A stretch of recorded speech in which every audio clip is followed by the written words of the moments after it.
This whole thing is either an excellent marketing scheme by somebody that appears as a fucking moron, or the words of a fucking moron, and that's just my 2 cents on the matter. My name is Alan Roberts.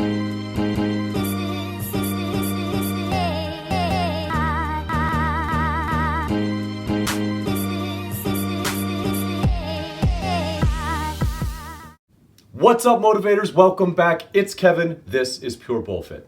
Today, we're going to be talking a little bit about the Kino Body Natty Verified Challenge. Look, I know everybody is talking about it, and I am not one to beat a dead horse, unless it's a horse's ass, and he richly deserves it.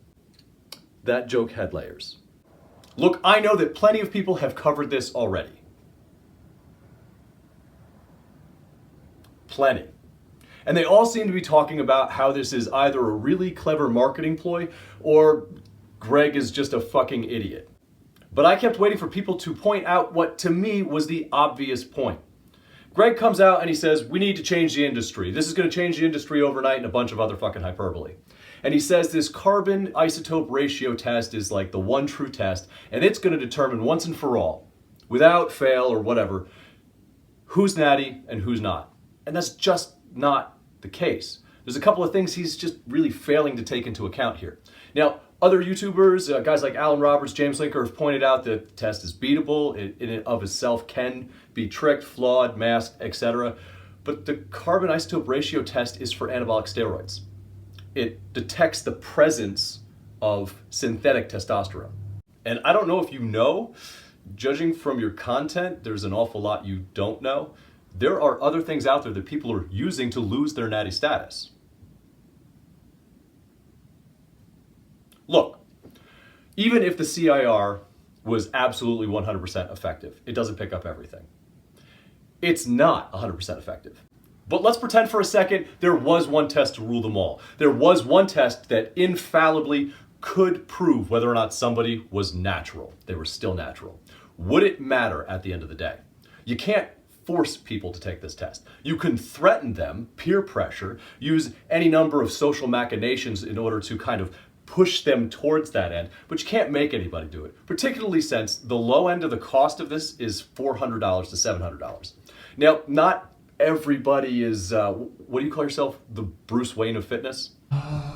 There's nowhere to go in here. Yeah, not everybody has $400 to $700 to just dole out when some random asshole challenges them to take a test. Now, if you're paying for it, if you're really going to put up that 10,000 and some of your followers are really going to put up 5 here and there, I support that, but it's not an end-all be-all test. And at the end of the day, just like Alan Roberts and James Linker and Steve Shaw and so many others have said, it doesn't fucking matter. What matters, what's actually going to change the industry, which I don't believe you actually care about. What's actually going to change the industry is if people started putting out real information. Anecdotal evidence, what works for me when somebody is unnatural, is the biggest problem.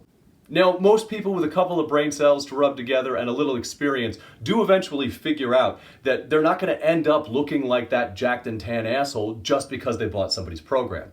It's the beginners that we have to watch out for. The people who are most vulnerable for being dissuaded from trying at all. And in a country where we're pushing 70% overweight, 40% obese, and 10% morbidly obese, that's kind of fucking important. So all I have to say on that is if you actually cared about the people who are coming to our industry for advice on health, wellness, longevity, and a better quality of life, you'd focus on putting out good information. I'm sorry if somebody here or there said that you were unnatural. I can't for the life of me figure out why. What you have is a good physique, but a very achievable physique. You're not particularly big. You're certainly not particularly cut. You're not particularly strong. You're an honest representation of what someone with hard work can achieve. And I congratulate you on that. But I don't think anybody's legitimately confused whether or not you're natural. So that brings us to the point, is this just a marketing ploy or are you an idiot? Well, you're getting a lot of credit from people in the industry like Nick Strength and Power, Alpha Destiny. Some guys really think that this is quite clever. Even Alan Roberts from Every Damn Day Fitness conceded that it's probably a marketing ploy. But I'm not convinced. I mean, who lets themselves get baited by Jason fucking Blaha into a drunken late night overhead press session?